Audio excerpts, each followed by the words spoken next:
हिंद। ये काफ़ी अच्छा टॉपिक्स है। मैंने पिछले वीडियो में बता चुके थे कि हम आपको आने वाला नेक्स्ट वीडियो होगा उसमें हम 1997 का क्वेश्चंस पढ़ाएंगे। तो 1997 में 1997 में आया हुआ यूपीएससी यानी आसान भाषा में समझे तो आईएएस में आया हुआ क्या है ये क्वेश्चंस। देखिए कितना अच्छा क्वेश्चंस है।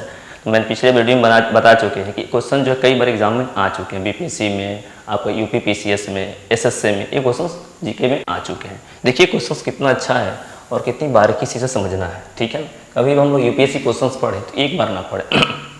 दूसरी बड़ी बात, ये जो मैंने क्वेश्चंस आपको पढ़ाते हैं इस क्वेश्चन को कृपया एक बार ना देखें। इस क्वेश्चन को अगर समझना है तो 2 से 3 बार वीडियो को देखा जाए तो क्वेश्चन काफ़ी अच्छे का दिमाग में बैठ जाएंगे और हमें पता चल जाएगा कि हमें जो है बुक्स को किस हिसाब से क्या करना है पढ़ना। जब तक हम लोग हार्ड लेवल नहीं करेंगे तब तक हम यूपीएससी को टच भी नहीं कर सकते। तो इसीलिए हम इस क्वेश्चन को इसलिए बता रहे हैं कि हमें जब बुक्स पढ़ रहे हो तो बुक्स की लाइन पढ़ते वक्त हमें पता चल जाएगा कि ये क्वेश्चन यहाँ से आ सकता है। ओके, चलिए तो नेक्स्ट टॉपिक है, इसमें क्वेश्चन है निम्नलिखित वक्तव्यों में कौन सा एक वक्तव्य अशोक के परस्पर स्तंभों के बारे में गलत है। देखिएगा अशोक का जो स्तंभ है, अशोक स्तंभ हम जानते हैं कि भारत में बहुत जगह जो है अशोक स्तंभ है। जैसे कि हम लोग जानते हैं कि वैशाली में भी अशोक स्तंभ है, अरराज में अशोक स्तंभ है और आपका जो है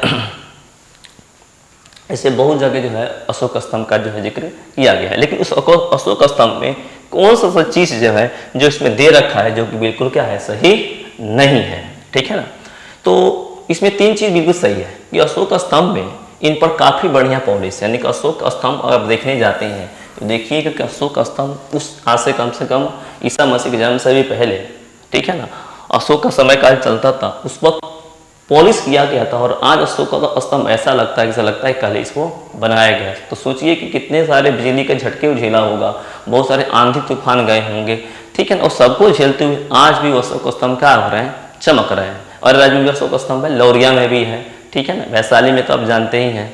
ठीक है, तो ये सब उसमें क्या अशोक स्तंभ का विशेषताएं हैं वही चीज दिखा है। तो अशोक स्तंभ में काफी बढ़िया पॉलिश है, यानी कि अशोक स्तंभ काफी क्या होता है, सुंदर चमकता है। दूसरा ये अखंड है, इससे कहीं तोड़ा नहीं गया है। ठीक है ना, स्तंभों का सब सुडोकार है, सुडोकार मतलब कि गोल लिए हुए गुलाई के द्वारा क्या है बनाए गए हैं। लेकिन ये स्थापत्य संरचना का भाग क्या है, नहीं है। यही इसका आंसर है कि अशोक स्तंभ में स्थापत्य संरचना का भाग क्या है, अशोक स्तंभ नहीं है। वही बात यहाँ लिखा है, अशोक के प्रसार स्तंभ धर्म के प्रचार और प्रसार के लिए, प्रसार स्तंभ में धर्म के प्रचार और प्रसार के लिए निर्मित किए गए थे। यहाँ पर धर्म का मतलब धर्म है। तो अशोक स्तंभ जो अशोक ने जब अशोक स्तंभ का निर्माण कराया था, कारीगर ने जो बनाए थे, वो अशोक स्तंभ इसलिए लगाए जाते थे कि धर्म की प्रचार हो सके। ठीक है ना, जहां तक पहले धर्म की प्रचार करना था, आजकल हम लोग माइक से प्रचार करते हैं, आपका जो है अष्टयाम कराते हैं, लेकिन उस वक्त जो है अशोक के समय काल में जो आपका जो धर्म के जो प्रचार के लिए क्या किए जाते हैं, अशोक स्तंभ को लगाए जाते हैं। अगर हम कहीं भी अगर अशोक स्तंभ देखते हैं, जैसे कि आप लोग लौरिया में जाके देखिए, यारराज में देखिए, वैशाली में देखिए, तो इसको इसलिए बनाया गया था कि धर्म की प्रचार हो सके। ठीक है ना, इसके लिए अशोक ने क्या किया था कि अशोक स्तंभ का निर्माण कराया था, यानी अपना निर्माण कराया था। तो इसमें दिया हुआ है ये स्थापत्य कला का भाग क्या है, नहीं है, यानी अशोक स्तंभ का निर्माण कराने का उद्देश्य जो था धर्म के प्रचार प्रसार के लिए क्या था, निर्मित किया गया था। ऐसे क्वेश्चन भी आ सकते हैं कि अशोक स्तंभ जो निर्माण कराया गया था उसका उद्देश्य क्या था, क्यों अशोक स्तंभ बनाया गया था। तो अशोक स्तंभ फिर से बता देते इसलिए बनाया गया था कि धर्म के प्रचार प्रसार हो सके। ओके, नेक्स्ट इसमें क्वेश्चन है, ठीक है ना, देखेंगे नेक्स्ट क्वेश्चन है।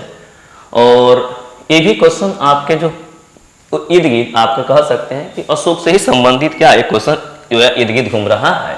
क्वेश्चन कह रहा है प्राचीन भारत में निम्नलिखित में से कौन सा एक ऐसी लिपि दाईं ओर से बाईं ओर लिखी जाती है। आसान भाषा में समझे, जैसे हम लोग हिंदी लिखते हैं या संस्कृत लिखते हैं तो हम लोग जो है बाएं से दाएं लिखते हैं, यानी कि लेफ्ट टू राइट लिखते हैं। लेकिन उर्दू जो लिखा जाता है वो राइट टू लेफ्ट लिखा जाता है। लेकिन ये मत समझिए कि उर्दू ही जो है आपका लेफ्ट, आपका जो है राइट से लेफ्ट लिखा जाता है। यहाँ पर एक और भाषा है, खरोष्टी भाषा है, इस भाषा को भी आपका जो राइट टू लेफ्ट लिखा जाता है। और सिंधी भाषा जो है, जो कि पाकिस्तान में चलता है, उस भाषा का भी लिखावट जो है राइट से लेफ्ट की तरह। इसे दुनिया में बहुत सारे ऐसे भाषा है और उसको लिखने का जो कला है राइट से क्या होती है, लेफ्ट चलती है। ठीक है ना। तो चलिए हम लोग डिस्कस कर लेते हैं कि प्राचीन भारत में निम्नलिखित में कौन सी एक ऐसी लिपि दाईं ओर से बाईं ओर लिखी जाती है। तो उसका आंसर इसमें क्या है, खरोष्टी।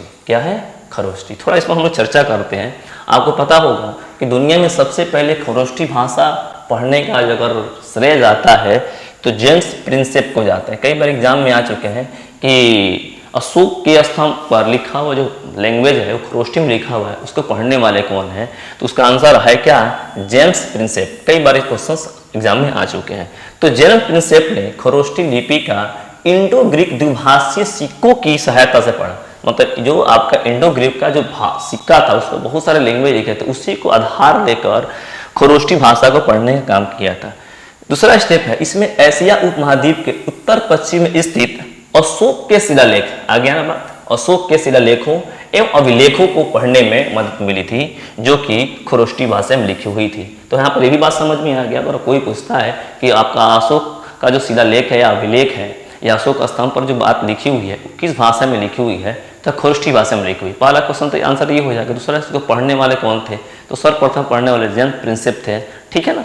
और ये भाषा जो है, जो इसका जो लिपि जो है दाईं ओर से बाईं ओर का होती है, लिखी जाती है। मतलब कि जैसे उर्दू लिखा जाता है, ठीक है ना, उसी तरह क्या की जाती है, खरोष्टी भाषा को लिखी जाती है। ओके।